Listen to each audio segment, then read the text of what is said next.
Vande Mataram everyone. इस video में हम लोग लाइन्स एंड एंगल्स के सबसे इंपॉर्टेंट क्वेश्चंस करने वाले हैं। Exercise 7C from R S. Agarwal.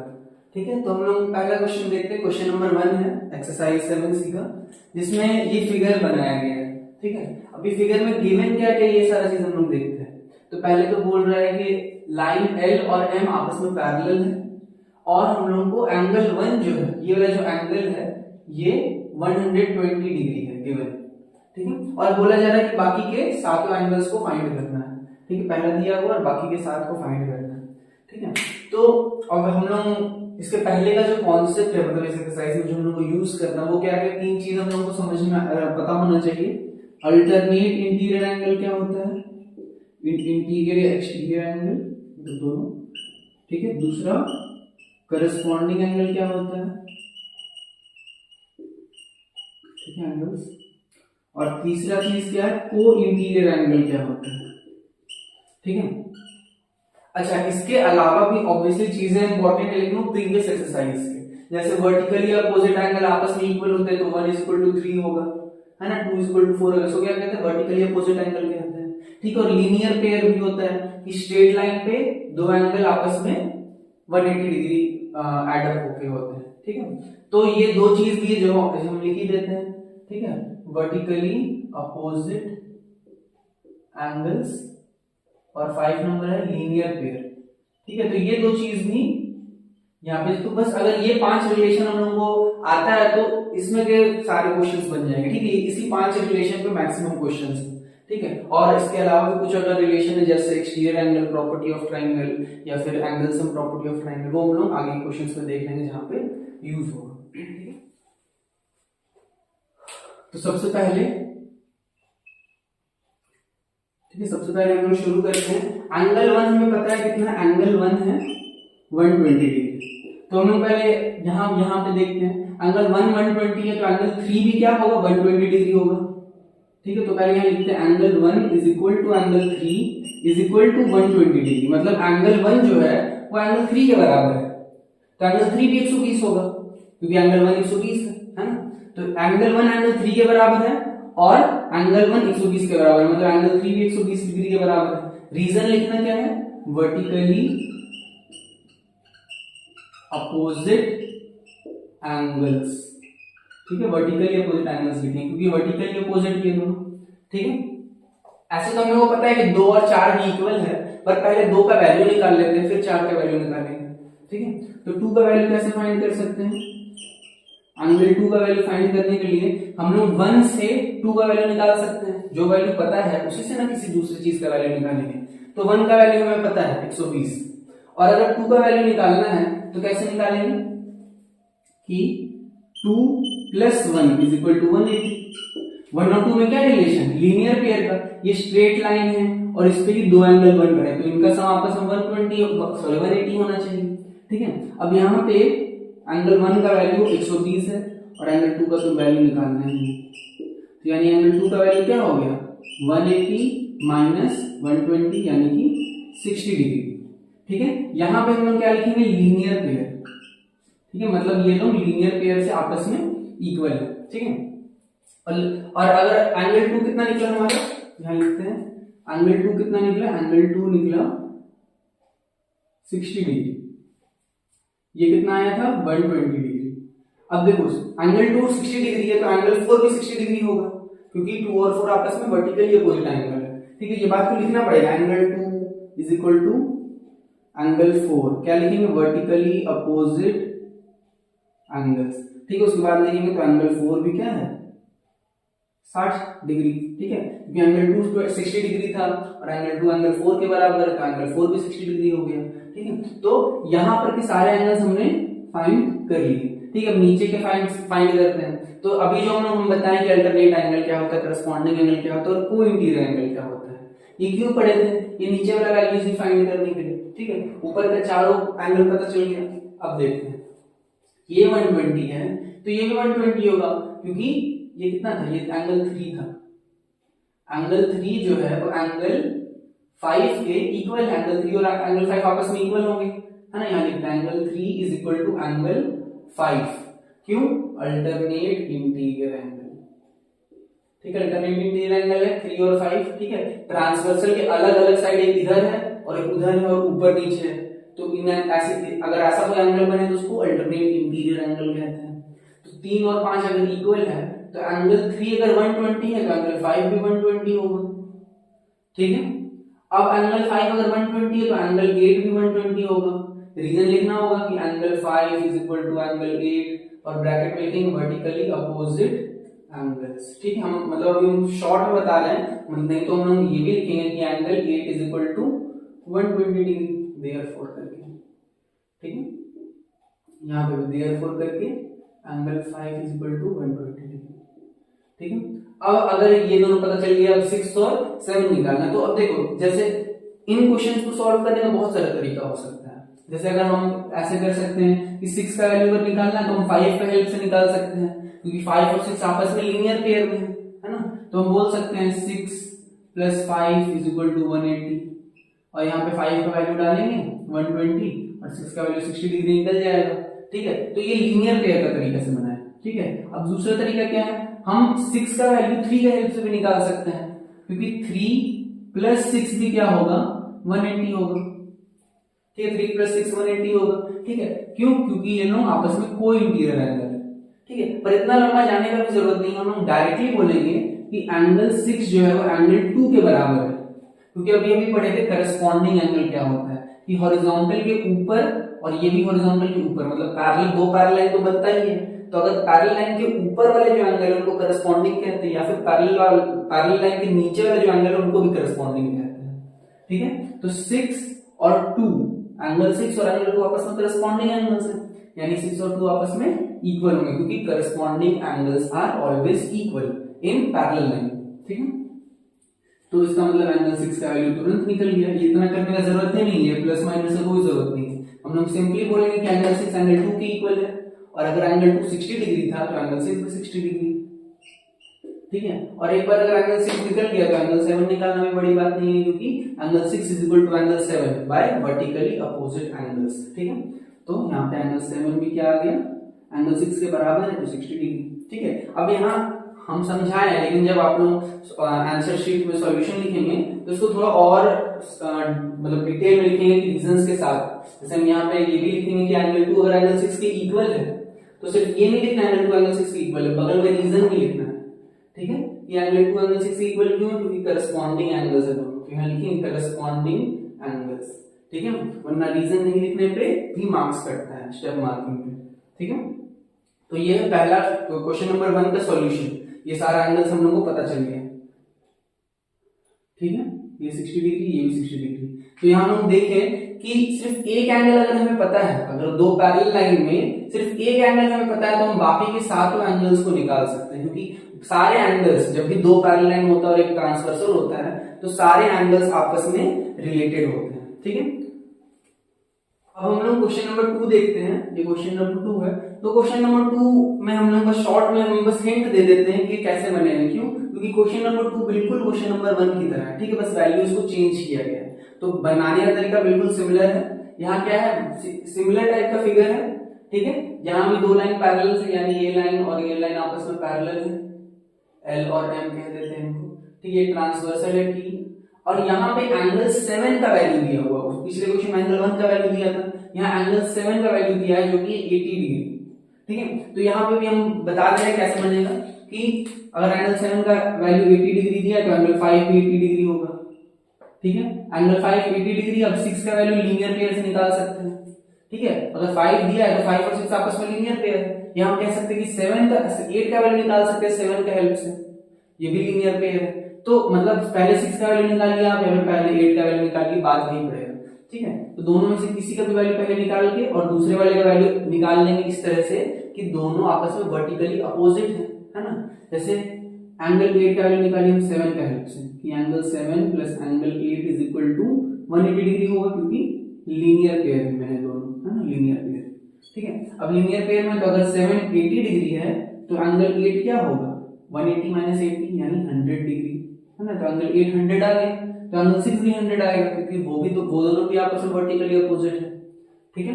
अब इधर का सारा एंगल मिल गया तो इधर का भी सारा एंगल मिल जाएगा, क्योंकि ये इससे अल्टरनेट इंटीरियर है तो ये भी 100 डिग्री होगा, ठीक है, ये इससे अल्टरनेट इंटीरियर एंगल है, तो ये अगर ये एंगल 5 अगर 80 डिग्री है तो एंगल 3 भी 80 डिग्री होगा।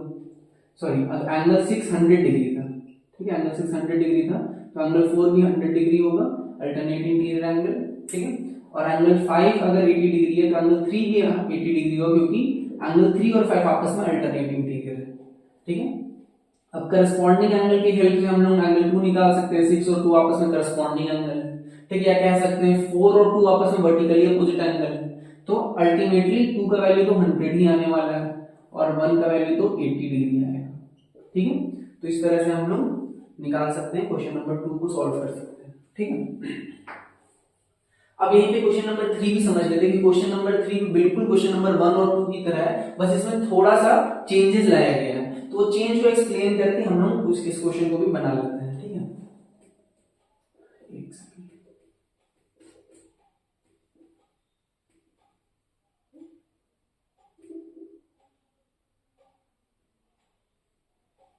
ठीक है।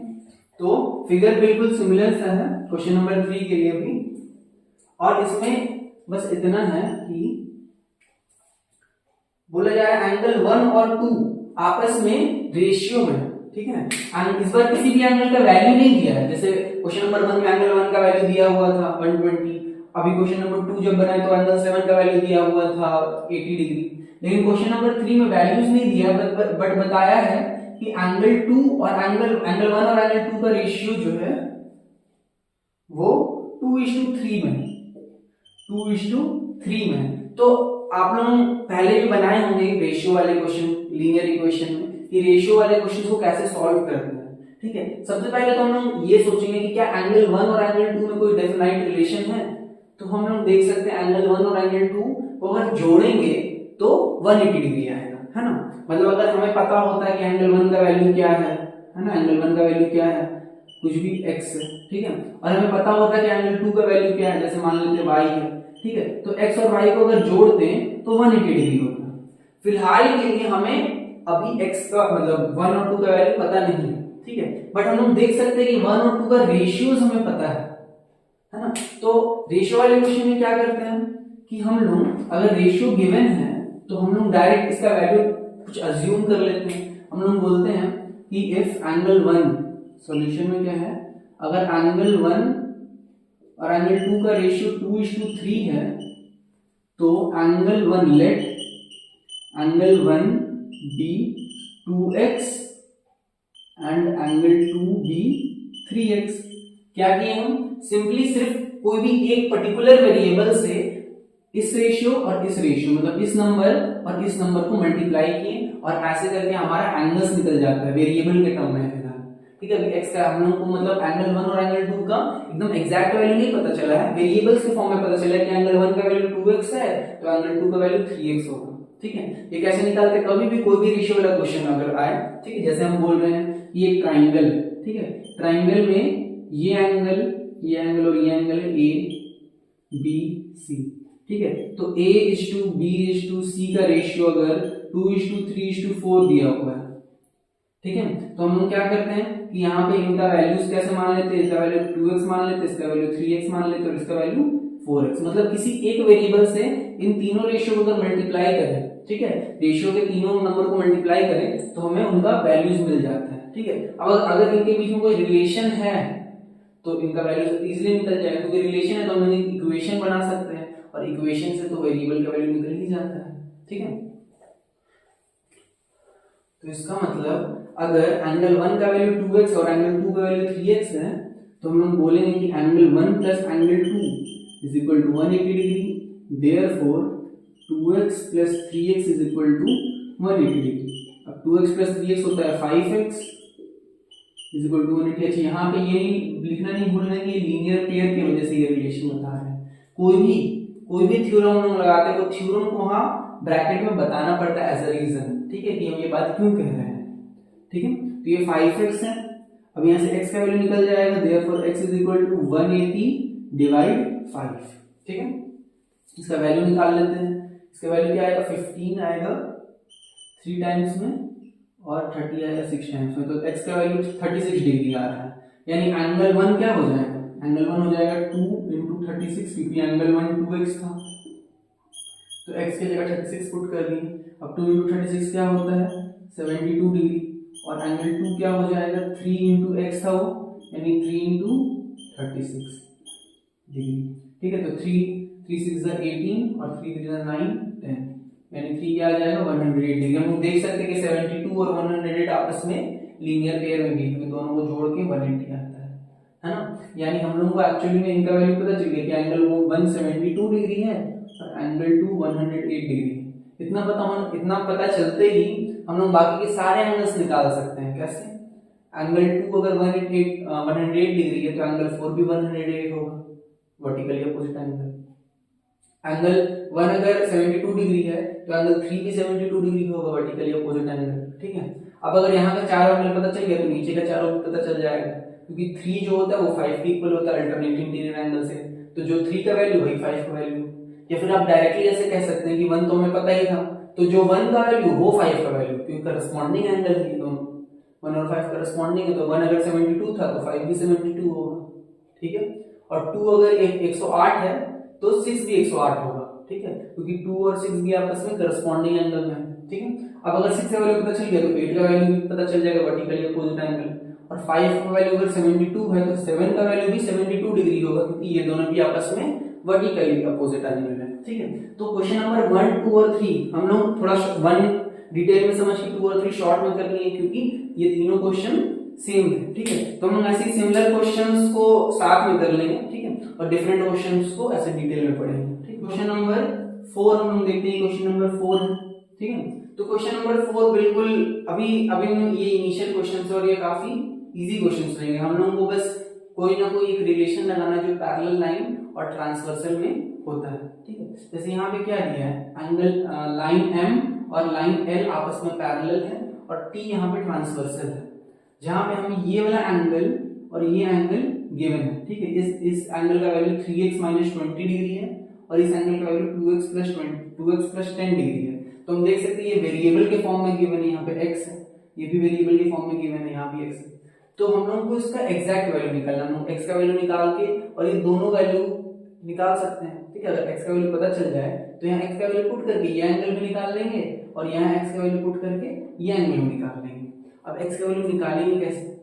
ठीक है, तो हमें पता है कि कोई भी वेरिएबल का वैल्यू अगर हमें निकालना होता है तो हमें एक कोई ना कोई एक इक्वेशन चाहिए। ठीक है, अगर हमें एक इक्वेशन मिल जाए तो हम उनको इक्वेट करके किसी भी वेरिएबल का वैल्यू निकाल सकते हैं।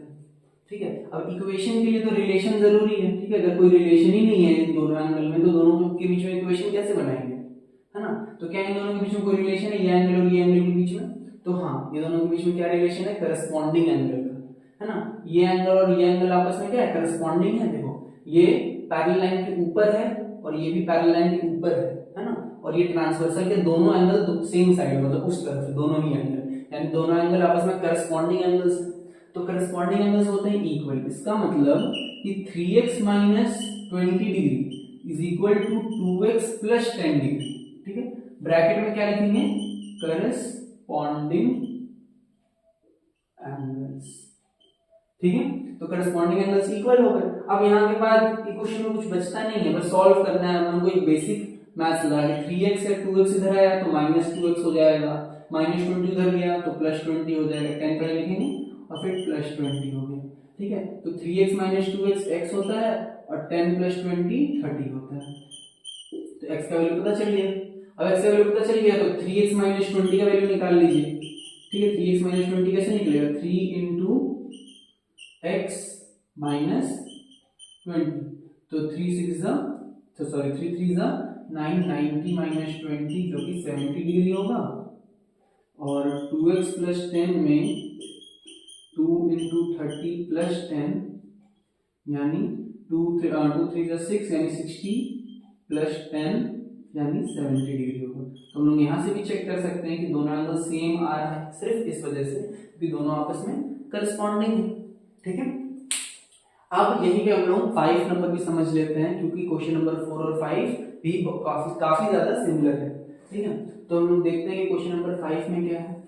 क्वेश्चन नंबर 5 में बिल्कुल सिमिलर फिगर है, बस वैल्यूज में कुछ चेंजेस किया गया है कि यहां पर ये वाला वैल्यू क्या है 4x है, ठीक है, ये जो वैल्यू गिवन है ये 4x है, ठीक है। और यहाँ पे दूसरा जो एंगल है वो ये वाला नहीं बताया गया है, वो ये एंगल बताया गया है। ये एंगल क्या है, तो ये एंगल 3x + 5 डिग्री है, 3x + 5 डिग्री, ये 4x डिग्री है, ठीक है। तो अब ये एंगल और ये एंगल दिया है, तो बस रिलेशन बदला गया, एंगल बदल के क्या किया गया, रिलेशन बदला गया, है ना। अब आप लोग बता सकते हैं कि ये दोनों एंगल के बीच में क्या रिलेशन है, हम लोग क्या इक्वेशन बना सकते हैं इस एंगल और इस एंगल के हेल्प से।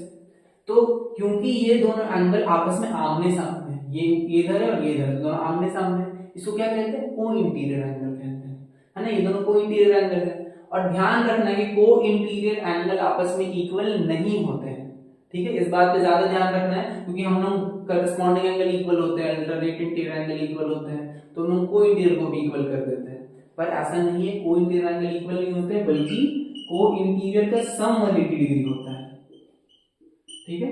तो 4x + 3x + 5 = 180 डिग्री। रीजन क्या लिखेंगे, को इंटीरियर एंगल्स, ठीक है। अब वापस से एक इक्वेशन बन गया है, तो वापस से बेसिक मैथमेटिक्स लगाना है और उसको x का वैल्यू निकाल लेना है कि हम लोग 3x + 4x 7x लिखेंगे, 5 को उधर भेजेंगे तो 180 - 5 हो जाएगा, तो 175 डिग्री, है ना। 7x का वैल्यू 175 आएगा, तो x का वैल्यू क्या आएगा 175/7, है ना। इसको सॉल्व करेंगे तो 2 और 35 5 बार, तो x का वैल्यू 25 डिग्री आ रहा है, ठीक है। अगर x का वैल्यू 25 डिग्री आ रहा है तो 4x का वैल्यू क्या आएगा 4 × 25, तो 4 × 25 100 डिग्री, ठीक है। अब हमें ऐसा नहीं है कि हम लोग यहाँ पे x का वैल्यू डालेंगे तो ही हमको ये एंगल पता चलेगा, हम सिंपली सोच सकते हैं कि ये एंगल अगर 100 है तो ये एंगल 80 होगा, है ना। ये भी हम लॉजिक लगा सकते हैं कि अगर ये 100 है और इन दोनों को जोड़ के 180 आने वाला था, तो ये 100 हो गया तो ये 80, ठीक है। पर ऐसे नहीं बनाना, वैल्यू पुट करके बनाना, तो वो भी कर सकते हैं हम लोग, ठीक है। कि 3x + 5 डिग्री जो था, ठीक है। अब यहाँ पे x की जगह पे 25 रखेंगे तो 3 × 25, ठीक है, +5, ठीक है। तो 3 × 25 करेंगे तो क्या आएगा 75 आएगा, +5 80 डिग्री आएगा, ठीक है। तो यहाँ पे भी 80 ही आ रहा है, यहाँ पे हम नॉर्मली सोचते हैं कि ये 100 है तो ये भी 80 होगा, तो ऐसे भी निकाल सकते थे, ज्यादा कम मतलब कम समय लगता है उसमें, ठीक। तो है, ये था क्वेश्चन नंबर 5, ठीक है। अब क्वेश्चन नंबर 6 में चलते हैं, जो कि थोड़ा डिफरेंट है, ठीक है। तो क्वेश्चन नंबर 6 देखते हैं।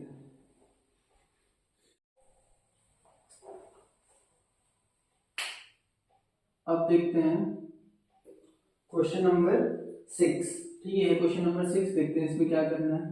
तो ये हमारा गिवन फिगर है, ठीक है। इसमें क्या बोला जा रहा है कि AB और CD पैरेलल है, यानी ये वाला जो लाइन है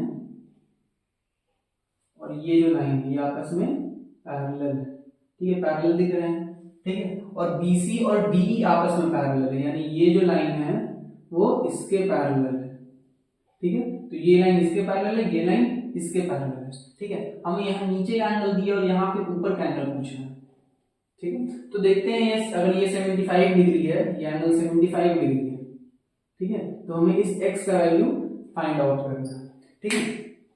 x का वैल्यू फाइंड आउट करने के लिए यहाँ बात ये है कि 75 और x में फिलहाल कोई डायरेक्ट रिलेशन नहीं दिख रहा है, ठीक है। तो हम लोग इनडायरेक्टली जाके इसको पकड़ेंगे, ठीक है। तो इनडायरेक्टली पकड़ने के लिए पहले इस एंगल को, जैसे एंगल C है ऐसे लेकर हम लोग इसको एंगल 1 बोल देते हैं, ठीक है। हम लोग इस एंगल 1 का यूज करने वाले हैं, ठीक है। कैसे यूज करने वाले आप लोग खुद सोचिए, हम 75 और x में कोई रिलेशन नहीं बता पा रहे हैं, ठीक है। अगर हमें एंगल 1 पता रहे तो हम एंगल 1 से x को रिलेट कर सकते हैं, क्योंकि एंगल 1 और x आपस में अल्टरनेट इंटीरियर एंगल है ना। देखिए ये लाइन, ये वाला लाइन और ये वाला लाइन, यहाँ पे अगर ये एंगल पता है तो ये एंगल नहीं पता चल जाएगा, अगर ये और ये आपस में पैरेलल है तो ये पैरेलल है, ये ट्रांसवर्सल है, तो ये अल्टरनेट इंटीरियर एंगल हो गया। पर दिक्कत की बात है फिलहाल हम लोग को एंगल 1 पता नहीं है, जो कि पता चल जाएगा। कैसे पता चलेगा, क्योंकि हम देख सकते हैं कि angle 1 and angle CDE are co interior angle, है ना, को इंटीरियर एंगल्स, देयरफॉर 1 प्लस 75। 75 हम डायरेक्ट लिख दे रहे हैं, आप लोग समझिएगा कि angle one plus angle D किया जा रहा है, तो डी की जगह 75 है, तो हम 75 पुट करके डायरेक्ट 180 लिख रहे हैं। ठीक है, अब यहाँ पे एंगल वन का वैल्यू निकालने के लिए क्या करना पड़ेगा, angle one is equal to 180 minus 75 degree. 75 plus उधर जाके माइनस में आ जाएगा, 180 माइनस 75 करेंगे तो कितना आएगा, 105 आ जाएगा। ठीक है, तो एंगल वन का वैल्यू 105 आ रहा है। ठीक है, अब हम लोग देख सकते हैं कि अगर ये वाला वैल्यू 105 है, एंगल वन जो है ये 105 डिग्री है, तो एंगल वन और एंगल एक्स तो आपस में इक्वल है, क्योंकि एंगल वन और एंगल एक्स में क्या रिलेशन है, अल्टरनेट इंटीरियर एंगल का रिलेशन है। And we know that alternate interior angles are always equal on parallel line. ठीक है, ऐसा नहीं कि हमेशा इक्वल बोल रहे हैं, तो हमेशा नहीं, हम कंडीशन भी लगा रहे हैं कि पैरेलल लाइन में अल्टरनेट इंटीरियर एंगल इक्वल होते हैं। तो पैरेलल लाइन है तो अल्टरनेट इंटीरियर एंगल इक्वल है। अच्छा, अगर लाइन पैरेलल नहीं है तो क्या, जैसे मान लेते ये एक लाइन है और ये एक लाइन है, तो ये पैरेलल नहीं है, यहाँ पे ट्रांसवर्सल अगर खींचे तो यहाँ पे भी अल्टरनेट इंटीरियर एंगल बनेगा। जैसे ये एंगल और ये एंगल क्या है, अल्टरनेट इंटीरियर एंगल है, पर दोनों इक्वल नहीं है। ठीक है, ये एंगल और ये एंगल इस केस में इक्वल इसलिए नहीं है क्योंकि लाइन यहाँ पे पैरेलल नहीं है, इसलिए इक्वल नहीं है। ठीक है, लाइन पैरेलल होगा तभी अल्टरनेट एंगल इक्वल होगा, करस्पॉन्डिंग एंगल इक्वल होगा, या कोइंसिडेंट एंगल का सम 180 होगा। ठीक है, कंडीशन अप्लाइड है। क्या कंडीशन अप्लाइड है कि लाइंस पैरेलल होने चाहिए। ठीक है, तो बेसिक याद रखना है हम लोग को। ठीक है, तो एंगल वन जो है वो एक्स के इक्वल है, angle one is equal to x. ठीक है, रीजन क्या लिखेंगे, अल्टरनेट इंटीरियर एंगल्स। ठीक है, यानी x क्या हो गया, 75 डिग्री हो गया। ठीक है, इजी है। ठीक है, अब ये इनिशियल क्वेश्चन काफी इजी है, हम तुरंत कर लेंगे। ठीक है, तो बढ़ते हैं क्वेश्चन नंबर 7 की ओर।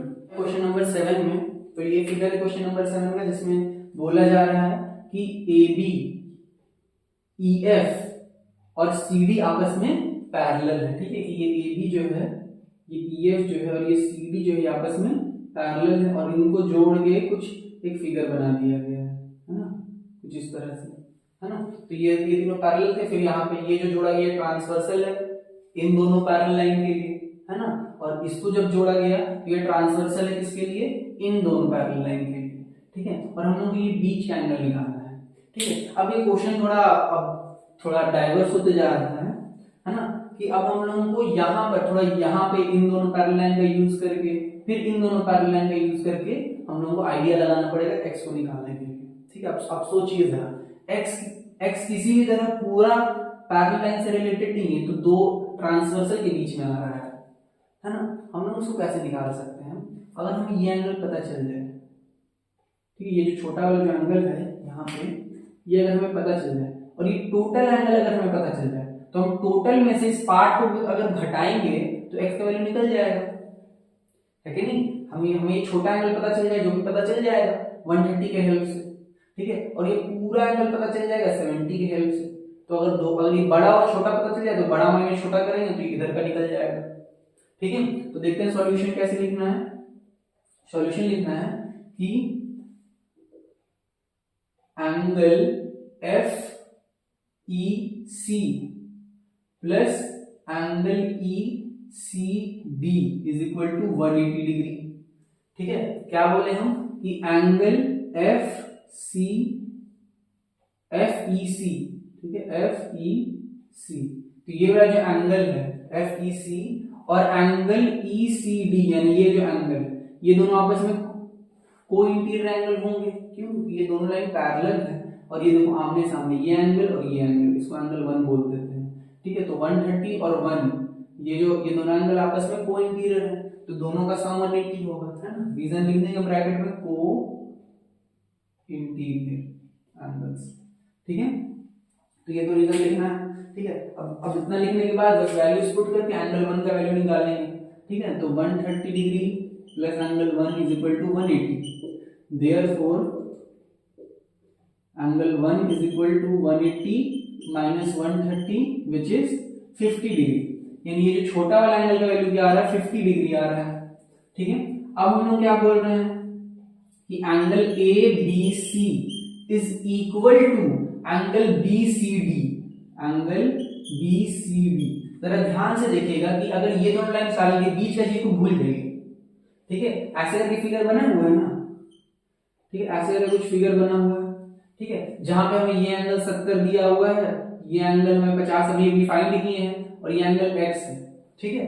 तो ये वाला जो बीच का चीज इसको भूल जाइए थोड़ा, ठीक है, इसको हम भूल जाते हैं, ठीक है। यहाँ पे इतना दूर x था, इतना दूर 50 था, लेकिन अब इसको साइड हटाते हैं और जरा अब देखते हैं इस फिगर को। ये फिगर कितना सिंपल है, एक z बन रहा है और z में ये एंगल और ये एंगल को क्या कहते हैं, अल्टरनेट इंटीरियर एंगल कहते हैं, है ना। तो ये एंगल और ये एंगल आपस में अल्टरनेट इंटीरियर एंगल है, तो ये एंगल और ये एंगल इक्वल होंगे, है ना। इस वजह से कह रहे हैं कि ABC यानी ये वाला जो एंगल है और BCD यानी ये वाला जो एंगल, कंप्लीट एंगल जो है ये क्या है, इक्वल है, और किसकी इक्वल है, 70 डिग्री इक्वल है। रीजन क्या देंगे, अल्टरनेट इंटीरियर एंगल्स, ठीक है।